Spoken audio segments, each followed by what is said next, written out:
There was no sentiment against those people merely on account of their religious belief. It was all political. It was economic. It was anything but religious. Nobody cared in Germany whether a Jew went home and pulled down the shades and said Shema Yisrael or Our Father.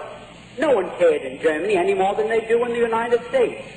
Now, this feeling that developed later in Germany was due to one thing, that the Germans held the Jews responsible for their crushing defeat for no reason at all, because World War I was started against Germany for no reason for which they were responsible. They were guilty of nothing, only of being successful.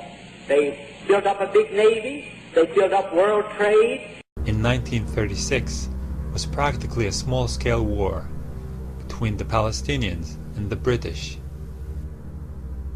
who were also aided by the Zionists. It lasted for 3 years, and in the end, approximately 5,000 Palestinians died. The British also exiled the Palestinians' leadership and dismantled all Palestinians' paramilitary units. The Palestinians were left defenseless and leaderless. In the 1940s, the cards turned. Following a string of British pro-Palestinian policies, the Zionists launched terrorist attacks on British personnel and facilities. Violence continues to rule in Palestine. British soldiers seek bodies in the Department of Labor building at Chechnik, where a few minutes before, a blast had partially wrecked the edifice. 3 policemen were blown to bits when they tried to remove an explosive-laden truck. Shaky walls are torn down.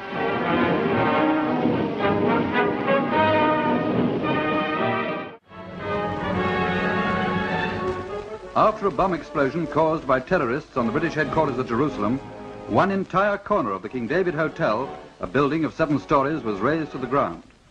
The stone floors were cut. 88 innocent people died, and a good deal of the British High Command was wiped out. Their goal was to drive the British out of Palestine. The mastermind of the King David bombing was Menachem Begin. He would become Israel Prime Minister.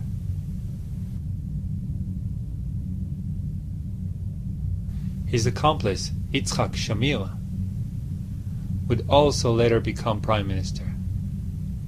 The pattern of terrorists, or, in other words, brutal military leaders transforming into top politicians, is very common in Israeli politics. The British have had enough, and they transferred the matter of Palestine to the UN. The United Nations sent a committee to evaluate this in the summer of '47, and they recommended partition. And the Zionists eagerly accepted this, and the Palestinian Arabs didn't, because they were still 2/3 of the population, and they felt this was unjust. But nonetheless, this partition, which was approved in the UN after Thanksgiving in 1947, officially recognized 2 states. In 1947, the Jews owned 5.8% of the land. In the UN partition plan, the Jews ended up with 56% of the land, almost 10 times of what they actually owned.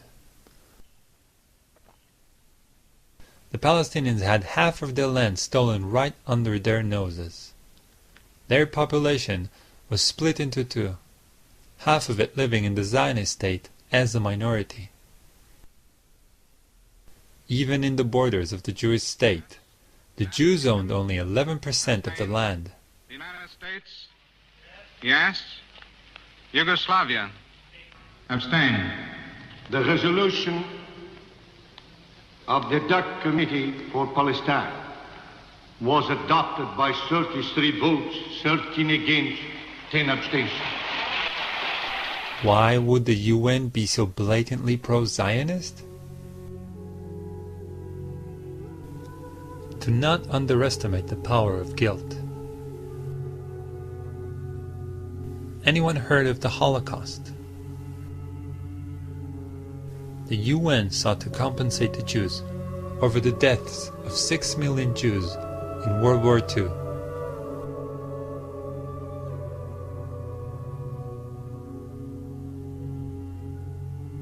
Murdered by the Germans.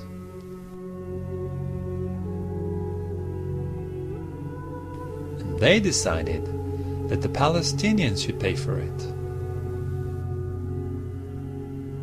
Makes perfect sense. However, this amount of land, more than half of Palestine, was still not enough for the Zionists. David Ben-Gurion, the leader of the Zionist movement in Palestine, wrote in 1937, "The Arabs will have to go. But one needs an opportune moment for making it happen, such as a war."